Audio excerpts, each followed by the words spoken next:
बिस्मिल्लाहिर्रहमानिर्रहीम। अस्सलाम वालेकुम नाजरीन, मुसलमानों के सातवें इमाम हज़रत इमाम मूसा काजिम रहमतुल्लाह अलैह कौन हैं? आप अलैहिस्सलाम को काजिम क्यों कहा जाता है?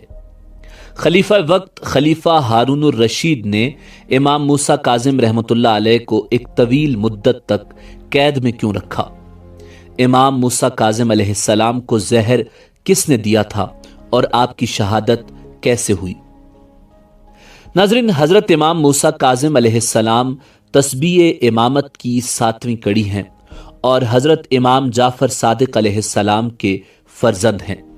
आपका इस्म मुबारक मूसा, कुनियत अबुल हसन और लक़ब काजिम था। आपकी वालिदा माजिदा हमीदा खातून थी। हज़रत इमाम मूसा काजिम रहमतुल्लाह अलैह 8 सफ़र सन 128 हिजरी में मदीना मुनव्वरा के करीब अबवा नामी एक गांव में पैदा हुए। आपने सन 128 हिजरी से 148 हिजरी तक के तकरीबन 20 साल अपने वालिद बुजुर्गवार हजरत इमाम जाफर सादिक अलैहिस्सलाम के साथ गुजारे और उनसे कुरान और सुन्नत की तालीम हासिल करते रहे। आपके 2 बड़े भाई थे जिनके नाम इस्माइल और अब्दुल्ला हैं, लेकिन इमामत आपके हिस्से में आई। हजरत इमाम मूसा काजिम अलैहिस्सलाम को इल्म लदुन्नी अपने वालिद माजिद से विरसे में मिला था।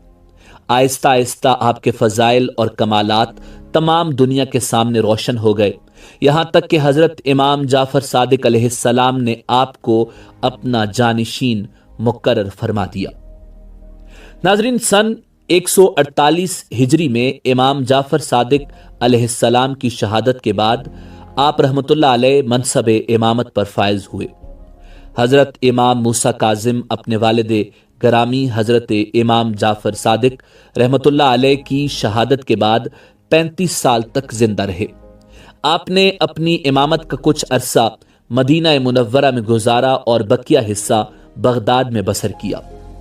हजरत इमाम मूसा काजिम अलैहिस्सलाम की ज़ात मुबारका में तहम्मुल और बर्दाश्त और गुस्सा को जब्त करने की सिफ्त इतनी नुमाया थी कि आपका लक़ब काजिम करार पाया, जिसके मानी है गुस्से को पीने वाला। आपको कभी किसी ने तुर्श रोई और सख्ती के साथ बात करते नहीं देखा। इंतहाई नागवार हालात में भी आप मुस्कुराते हुए नजर आते थे। इमाम मूसा काजिम अलैहिस्सलाम की औलाद की तादाद 37 बताई जाती है, जिनमें 18 बेटे और 19 बेटियां शामिल हैं। हजरत इमाम मूसा काजिम अलैहिस्सलाम की इमामत के इब्तिदाई दौर में उन्हें मुश्किलात का सामना नहीं करना पड़ा, लेकिन उसके बाद दबाव, सख्ती और हिजरत का दौर शुरू हुआ। नाज़रीन, सन 158 हिजरी के आखिर में मंसूर दवानकी का बेटा मेहदी खिलाफत अब्बासिया के तख्त पर बैठा।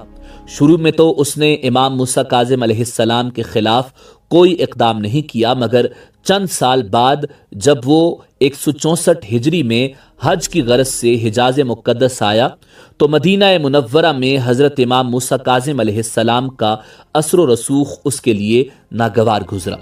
लिहाजा खलीफा वक्त इमाम मूसा काजिम को अपने साथ बगदाद ले गया और फिर वहां आपको कैद कर दिया। तकरीबन 1 साल तक हजरत इमाम मूसा काजिम अलैहिस्सलाम उसकी कैद में रहे। फिर मेहदी को अपनी गलती का एहसास हुआ और उसने आपको मदीना मुनव्वरा की तरफ वापसी की इजाजत दे दी। मेहदी के बाद उसका भाई हादी तख्तनशी हुआ और सिर्फ 1 साल 1 महीने तक उसने हुकूमत की।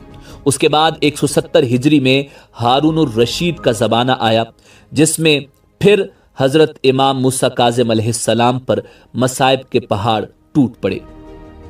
नाज़रीन, इस्माइल इमाम जाफर सादिक अलैहिस्सलाम के बड़े फर्जंद थे और इसलिए लोगों का ख्याल था कि वो इमाम जाफर सादिक अलैहिस्सलाम के कायम मकाम होंगे, मगर इस्माइल का इंतकाल इमाम जाफर सादिक अलैहिस्सलाम के ज़माने में हो गया। मगर फिर भी बाज़ लोगों ने इमाम मूसा काजिम अलैहिस्सलाम की इमामत को तस्लीम नहीं किया और उन्होंने इस्माइल का नाम इस्तेमाल करके एक नया फ़िरका ऐजाद किया, जिसे इस्माइलिया फ़िरके का नाम दिया गया। नाज़रीन, उन इस्माइलियों के दूसरे इमाम मोहम्मद बिन इस्माइल थे जो इमाम मूसा काजिम अलैहिस्सलाम से सख्त نالاں تھے اور آپ کی سخت مخالفت کرتے تھے۔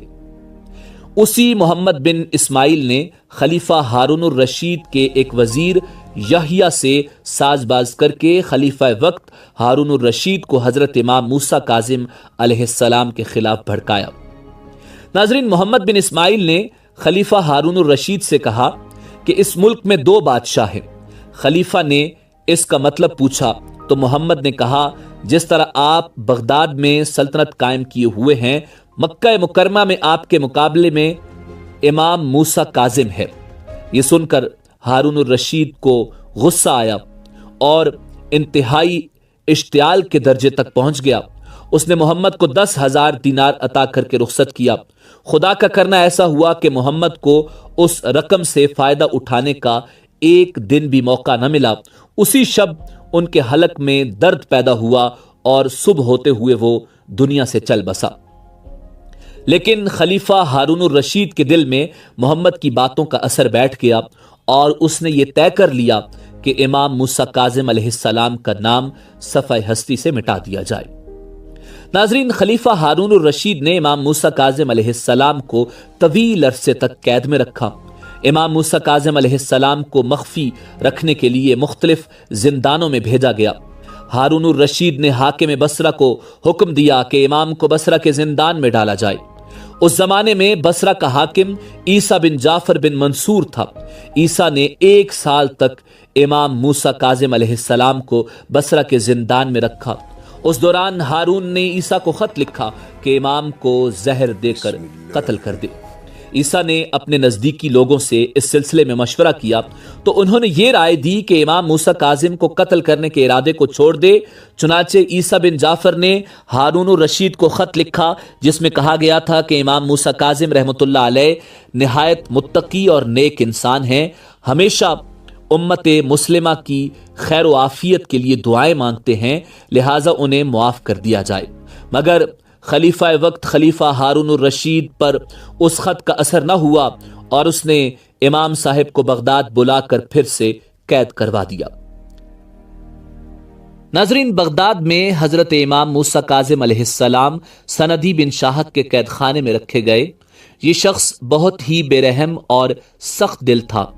آخر اسی قید کے دوران سندی بن شاہق نے حضرت امام موسیٰ کاظم علیہ السلام کو انگور میں زہر ملا کر دے دیا۔ 25 رجب 183 ہجری میں 55 سال کی عمر میں امام حضرت موسیٰ کاظم علیہ السلام کی شہادت ہوئی۔ آپ کو بغداد سے باہر کاظمین کے قبرستان میں سپرد خداوند قدوس کیا گیا۔